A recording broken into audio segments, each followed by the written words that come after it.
O kunyari may batas, kunyari legal, although hindi legal to, lahat ng congressman, lahat ng membro ng House of Representatives, Opo. bibigyan ng 2 million bonus.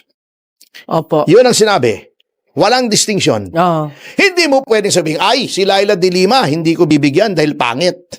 Nag-distinguish ka. Si Franz Castro, hindi ko bibigyan dahil pangit. Oh. Si Percy Sedanya, hindi ko bibigyan dahil tabingi yung bibig. Wala naman sa batas eh. Oh, sabi lahat. Pag sinabing lahat, hindi nagdi-distinguish.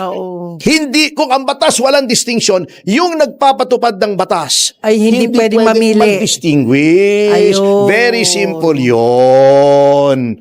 Basta arestado ka, you have the right to counsel at all times. Sa lahat ng oras. Okay. Tingin ko, it's very irresistible eh. Kasi, but if hahanay yung mga mambabatas, lalong-lalo na yung mga kongresista na mag-conduct ng impeachment, kung hahanay sila pabor sa impeachment, ang laki habang lumalapit sa 2028, tumataas ang risk nila. So, kumbaga, baka katapusan na ng political career yung kapalit ng pera na matatanggap for impeachment. As to your other question, tingin ba matutuloy yan? Hindi talaga mapipigilan yung Makabayan Bloc na mag-file ng kanilang reklamo for impeachment. Meron pong pahayag sa isang panayam kay Acting Secretary ng DBM, Ronaldo Toledo. Sabi nga niya rito, binigyang diin niya ng mga program funds, pwede lang ma-release pag may excess revenues, which ang bansa po natin laging deficit po tayo, tapos dadaan daw sa rigid validation at mag-secure pa ng certification mula sa Bureau of Treasury. Kinote siya dito, sabi niya rito, hindi ito illegal, ito ay binigay ng Kongreso. Sinabi ng na ito'y binigay ng Kongreso sa amin at ayon sa batas, pwede po natin gamitin bilang to stop that, lalo na yung mga project na urgent at saka kailangan nating implement. Kung kailangan palang implement, bakit kailangan nasaan program? Correct. Dapat pinondohan na yan to begin with. Diba? Dapat prioritize natin yung pagpopondo ng mga proyekto na yon if they are so necessary and so urgent. So, hindi mo ilalagay sa program kung napaka-urgent. So, isang hinanakit ko dyan, yung mga trend na bawasan na naman yung budget para sa mga trend and so nadidelay ng nadidelay. So, isa pa yon, that should be given a top priority, pero ang daming excuses, right of way, nag-start ka pa lang ngayon ng drilling, ginagawa yung North Rail, etc. Pati yung kabagalan sa paggawa ng MRT-7, ang dami pa rin mga issues. So, kumbaga, the priority projects are misnamed, hindi sila priority. Given na ganyan yung attitude tungkol sa ating budget, napupunta pa sa mga unprogrammed appropriations. Yung nababanggit po ni Senadora Amy for impeachment kay Vice President Sara, nakikita nyo rin po ba na still same? And nakikita nyo rin po ba na uusad? Kasi mahigit 2 taon na lamang po, election na. Possible ba mag-recalibrate dito, re-strategize yung mga mambabatas ukol dito sa pagkukonsidera, or mananatili silang okay lang kasi meron silang budget? Well, tingin ko it's irresistible talaga yung budget. Kung totoo yung sinasabi nga ni Senadora Amy na yung soft pork ay para pondohan ng impeachment, alam natin na yung term na pondohan ng impeachment ay supposedly babayaran yung mga boboto, yung mga, let's say, yung mga mambabatas na involved dyan. So, tingin ko, it's very irresistible eh. Kasi, but if hahanay yung mga mambabatas, lalong-lalo na yung mga kongresista na mag-conduct ng impeachment, kung hahanay sila pabor sa impeachment, ang laki habang lumalapit sa 2028, tumataas ang risk nila. So, kumbaga, baka katapusan na ng political career yung kapalit ng pera na matatanggap for impeachment. As to your other question, tingin ba matutuloy yan? Hindi talaga mapipigilan yung Makabayan Black na mag-file ng kanilang reklamo for impeachment.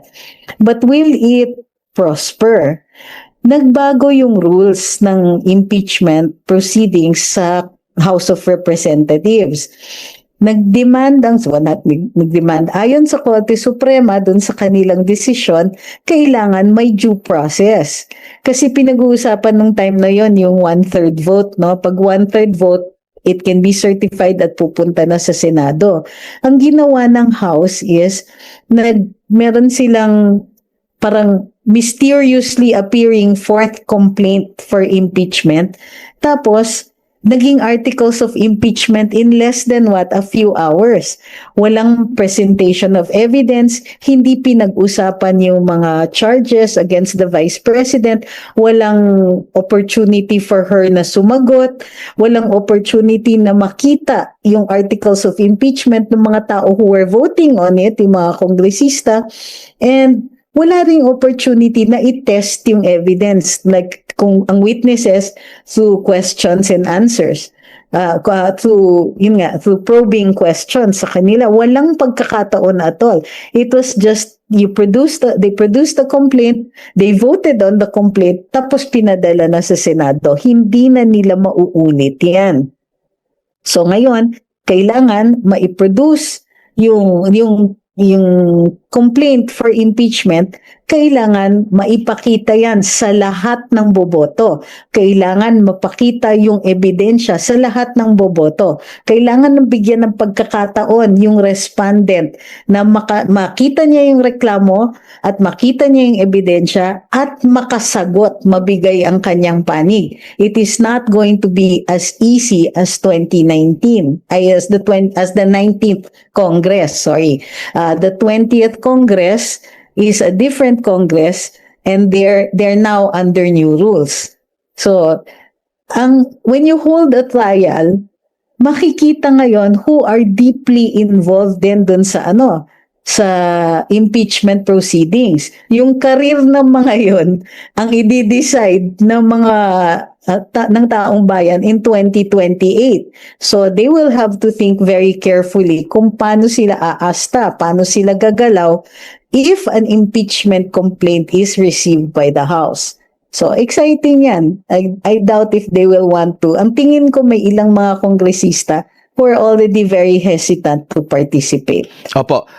Ma'am, balikan ko lang yung sa PhilHealth na dapat isoli, no? Parang kasama na yata sa 2026. Pero marami pong mga mga nag-a-analyze dito na tama ba 'yon? 'Di ba merong tinanggal na pondo mula sa PhilHealth, tapos magbabudget ulit para sa PhilHealth. Di ba double taxation yun? Di ba meron na ka ng kinuha, nilaan para sa PhilHealth, tapos kinuha. At ang sabi, yun ang dapat na maibalik. No? Pero ang ginawa dito, naglagay ng karagdagan na pondo para sa PhilHealth po. First, madidetermine dapat kung saan yan ginastos. But yes, kailangan na ipasok siya sa budget kasi it was returned to Treasury. So, ibig sabihin, yung Treasury, yung magbabalik. Para mag-disburse ng pondo, kailangan may batas. So, that's why nilalagay talaga siya in the next budget, regardless of where the money comes from. But more importantly dyan is, kailangan transparent din sila kung saan nila nilaan yung pera. Bakit? What projects were they spent on? Kasi I remember si Undersecretary Claire Castro was saying that yung ibang pera na yan ay ginamit for roads. Now, dapat, according to the law, pag pondo ng PhilHealth for health concerns. So, she had to make up the excuse na yung mga roads kasi papunta sa ospital and therefore, health-related pa rin yan. I don't know if you remember this. So, those are two different issues. Pero tama yon, the court has ordered na kailangan ipasok siya doon sa budget para ma-disburse siya kasi bumalik siya sa treasury. In order for government to be able to spend that again, Spending pa rin yun kasi pag nag-transfer ka back ng pera, kailangan may batas. And that law is going to be, or is the GAA. So tama pa rin yun. But it is also important for us, corollary to that, questionin natin, saan ninyo ginastos yung pera na tinransfer before? Or nagastos nyo ba? What was it, what was the reason for transferring it back? So, marami pang unanswered dyan. Mas mahalaga yung ganong katanungan. Sasabihin nila, wala naman yun dun sa Bill of Rights na may counsel. Okay, eto sagot ko dyan. Pwede pong dagdagan ng batas ang karapatan. Hindi pwedeng bawasan kasi yan ay civil and political right. Yung right to counsel. Okay. Ngayon, ang saying dyan ay, sa Latin din, semper presumo in favorem maiora jura. Ayun. Okay. Always presume in favor of greater rights. Ayun. Okay.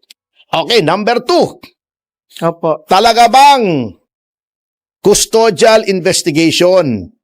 Alam mo, pag sinabi mong ang tao ay may karapatan ng abogado kapag siya ay custodial investigation, tama ka.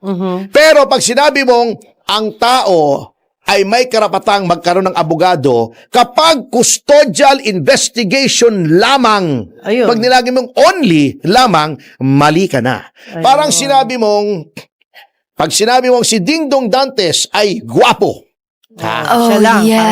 tama ka. Oh. Pero pag sinabi mong si Dingdong Dantes lang ang gwapo, Mali.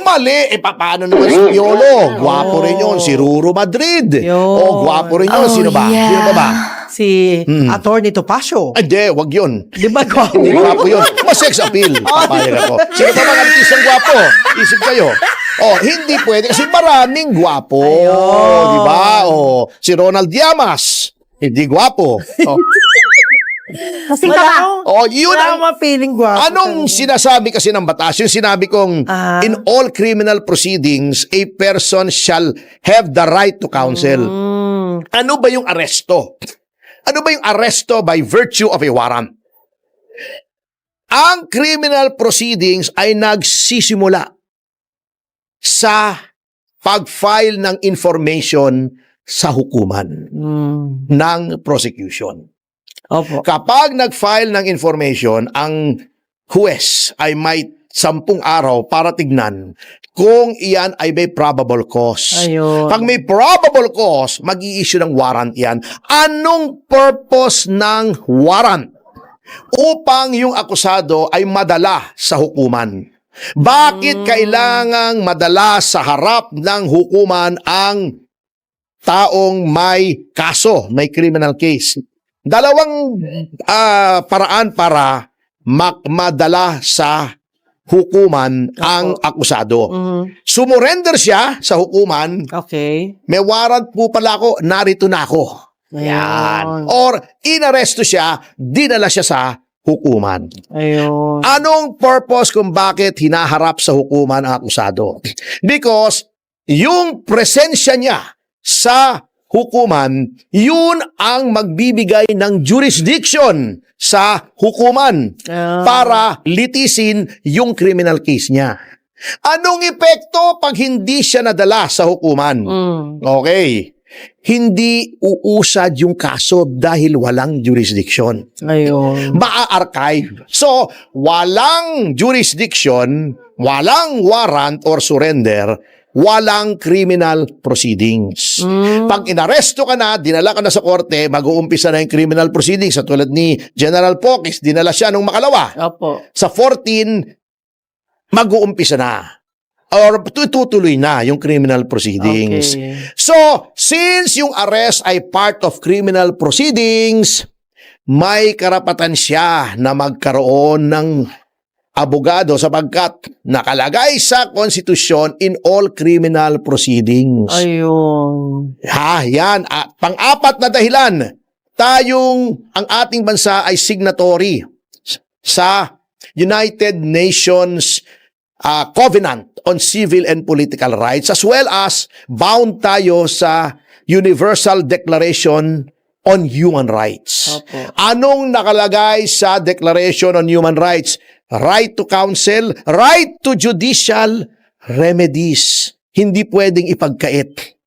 Kaya may right to counsel. Kaya yung nagsasabing, dahil hindi custodial investigation, yung pagwarrant ay mali po kayo. Ayun. Ngayon yung nagsasabi, tinitwist nila Opo. para nagsisinungaling, mga sinungaling Ang gusto ko daw sumakay doon sa kotse. Hindi po yun ang totality ng aming demand. Tingnan nyo yung video kasi. Ayun. Gusto namin pumasok. Gusto namin kausapin yung kliyente namin. Yun ang sinisigaw namin. Tingnan nyo yung video. I-fact check nyo ako. Ayaw nila, sabi ng isang pulis, hindi po daw pwedeng pumasok sa loob. Sabi namin, paglabas, sasakay kami sa kotse, kakausapin namin yung aming kliyente. Bakit sa kotse? Ha? Kasi, nakalagay pa ang qualification ng right to counsel is the right of the accused to confer privately. Yung walang nakakarinig. Pabababain sana namin sila. Kakausapin namin sa loob ng auto. Kaya sabi namin, sasakay kami. Para makausap namin. Wala namang way Isa yung paraan, pero hindi po yun ang gusto namin mangyari. Ang gusto namin, makausap. Anyway, mga kasama, mga magulang at mga kapatid, magpapatuloy po ang ating pag-aaral